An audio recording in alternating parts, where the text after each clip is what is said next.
क्या दिल्ली में लगने वाली है हेल्थ इमरजेंसी? नमस्कार, न्यूज़ 18 का डिजिटल प्लेटफॉर्म देख रहे हैं आप और मैं हूं आपके साथ ऋतु सिंह। एम्स के चिकित्सकों ने दिल्ली एनसीआर में प्रदूषण की मौजूदा स्थिति को स्वास्थ्य आपातकाल करार देते हुए एक चेतावनी जारी की है। मंगलवार को राजधानी में वायु गुणवत्ता सूचकांक यानी कि 374 बेहद खराब श्रेणी में रहा। एम्स के पल्मोनरी मेडिसिन के विभाग अध्यक्ष डॉक्टर अनंत मोहन ने कहा है कि सांस के जिन पुराने मरीजों की बीमार स्थिति थी और जो बीमार स्थिर थे, वो बढ़ी हुई बीमारी के साथ अब अस्पताल पहुंच रहे हैं। पहले जो खांसी महज 3-4 दिन में ठीक हो जाती थी, वही अब 3 से 4 सप्ताह तक चल रही है। ये स्वास्थ्य आपातकाल जैसे हालात हैं। डॉक्टर मोहन ने कहा कि प्रदूषण को जब तक सभी हेल्थ इमरजेंसी नहीं मानेंगे, तब तक ये समस्या दूर नहीं होगी। उन्होंने कहा कि हमें और कड़े कदम उठाने की जरूरत है। बीते कई दिनों से दिल्ली एनसीआर का जो AQI है वो 300 से 400 के बीच चल रहा है, जो बहुत खराब श्रेणी में आता है। 100 से नीचे AQI को ही स्वास्थ्य के लिए ठीक माना जाता है। बचाव के लिए N95 मास्क पहनना जरूरी है। एम्स में पल्मोनरी विभाग के सहायक प्रोफेसर डॉक्टर सौरभ मित्तल ने कहा कि प्रदूषण से बचाव के लिए N95 मास्क का इस्तेमाल करें। इससे व्यक्तिगत तौर पर प्रदूषण से बचाव हो सकेगा। अगर संभव हो तो कुछ समय के लिए छोड़ दें। दिल्ली एम्स के पूर्व डॉक्टर गोपीचंद खिल्लानी ने हाल ही में यह भी सलाह दी थी कि दिसंबर अंत के आसपास लोग कुछ समय के लिए दिल्ली छोड़ दें। इससे वो सांस की परेशानी से बच सकेंगे। तो कितने दिन प्रदूषण में रहने से क्या असर होगा वो भी आपको बताते हैं। अगर आप 1 से 3 दिन तक प्रदूषण में रहते हैं तो आपको गले, आंख, नाक में जलन होगी, सर दर्द, थकान हो सकती है, सांस लेने में हल्की तकलीफ भी हो सकती है। 4 से 7 दिन रहने में तेज खांसी, अस्थमा के मरीजों में तीव्र लक्षण और रक्तचाप भी बढ़ सकता है। अगर आप प्रदूषण के बीच 8 से 15 दिन रहते हैं तो आपको सांस फूलना, ब्रोंकाइटिस जैसे लक्षण, बच्चों में फेफड़ों की ग्रोथ प्रभावित भी होने लगती है। अगर आप 30 दिन यानी 1 महीना या उससे ज़्यादा रहते हैं तो आपको दमा स्थायी रूप से बिगड़ सकता है। बच्चों में फेफड़ों की विकास क्षमता 10 से 20% तक असर करती है। 100 में से 9 लोग सांस की बीमारी से पीड़ित हो चुके हैं। सांस की बीमारी COPD यानी कि क्रोनिक ऑब्स्ट्रक्टिव पल्मोनरी डिसीज का सबसे बड़ा कारण प्रदूषण बन रहा है। इस वजह से देश में हर 100 में से 9 व्यक्ति COPD से ग्रस्त हैं और घुटन भरी सांस लेने को मजबूर हो चुके हैं। साथ ही COPD से पीड़ित 69% के आसपास के जो मरीज हैं, उनकी असमय मौत का कारण भी वायु प्रदूषण बनता जा रहा है।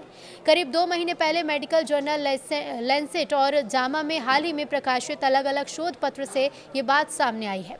डॉक्टर बताते हैं कि दिल्ली एनसीआर में जिस तरह से प्रदूषण फैल रहा है, यदि उससे समय रहते कम नहीं किया गया तो बच्चे युवा अवस्था की उम्र में पहुंचकर इस बीमारी से ग्रसित हो सकते हैं। इससे उनका जीवन प्रभावित हो सकता है। हाल ही में मेडिकल जर्नल जामा में प्रकाशित एक शोध के अनुसार देश में 9.3% लोग COPD से पीड़ित हैं। बीड़ी, सिगरेट का सेवन, वायु प्रदूषण, रसोई में अंगीठी, लकड़ी, कोयले जैसे बायोमास का इस्तेमाल इस बीमारी का कारण बनता है। डॉक्टर्स ये कहते हैं कि दिल्ली में इस बीमारी से पीड़ित मरीजों की संख्या राष्ट्रीय औसत से ज़्यादा हो सकती है। वहीं लैंसेट रेस्पिरेटरी मेडिसिन जर्नल में प्रकाशित एक रिपोर्ट के मुताबिक दुनिया में धूम्रपान COPD का सबसे बड़ा कारण बनता जा रहा है। 45% पुरुषों और 25% महिलाओं में ये COPD के लिए जोखिम भरा कारक माना जाता है। दुनिया में सबसे ज़्यादा 16.7% COPD के मामले अकेले भारत में हैं। वैश्विक स्तर पर COPD से 35% मौत धूम्रपान के कारण होती हैं, लेकिन भारत में COPD से होने वाली 69% मौत का कारण वायु प्रदूषण है, ना कि धूम्रपान। 30% मामलों में धूम्रपान कारण बनता है। महिलाएं अधिक पीड़ित हैं। पुरुषों के मुकाबले महिलाएं COPD से अधिक पीड़ित मानी जा रही हैं। इसका कारण रसोई में खाना बनाने के दौरान होने वाले धुएं का दुष्प्रभाव है। इस वजह से 13.1% महिलाओं को ये बीमारी है। प्रदूषण से स्थिति और ज़्यादा बिगड़ गई है। डॉक्टर्स ये बताते हैं कि 19 नवंबर को विश्व COPD दिवस है। उन्होंने कहा कि दिल्ली में पिछले 1 दशक से प्रदूषण की स्थिति बहुत खराब हो चुकी है। यहाँ लोग प्रदूषित हवा में ही सांस लेने को मजबूर हैं।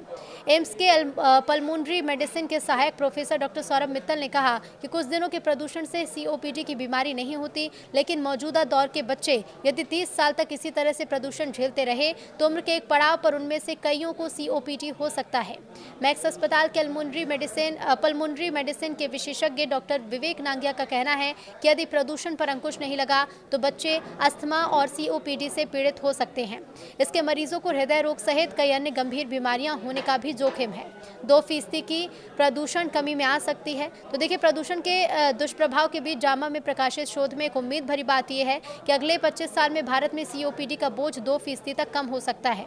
इस वजह से सीओपीडी के मरीजों की संख्या घटकर 7.2% रह सकती है।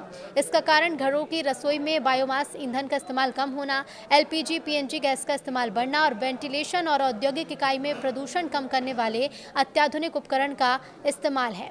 लेकिन जिस तरह से दिल्ली में वायु प्रदूषण बढ़ता जा रहा है, ये स्वास्थ्य के लिए काफ़ी खतरा साबित हो रहा है। इसे लेकर आपका क्या कहना है, हमें कमेंट करके ज़रूर बताइए।